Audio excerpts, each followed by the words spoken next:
Sebagai negara agraris, Indonesia harusnya mampu menghasilkan berbagai jenis aneka pangan. Sayangnya 71 tahun merdeka, kemandirian pangan belum terrealisasi. Indonesia justru masih bergantung pada impor, berdalih stabilitas pangan.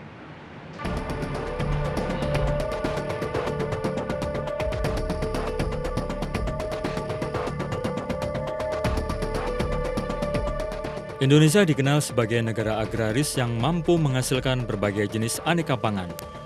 Mulai dari singkong, jagung, beras, hingga buah-buahan bisa dihasilkan negeri ini.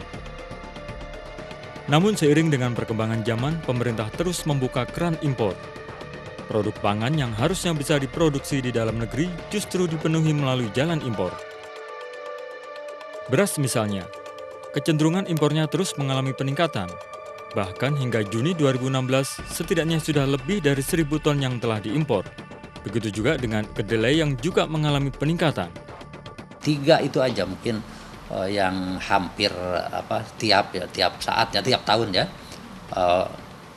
Gandum, kemudian kedelai dan bawang putih gitu. Sementara kedelai dengan bawang putih sebetulnya di kita juga masih bisa ditanam laharnya untuk menekan impor supaya tidak terlalu banyak juga masih bisa. Namun pemerintah berkilah kebijakan pangan yang sudah berjalan saat ini merupakan bagian dari roadmap yang sudah ada. Sayangnya pemerintah terkesan tidak mampu mengendalikan harga pangan. Untuk stabilisasi harga, lagi-lagi impor menjadi solusinya.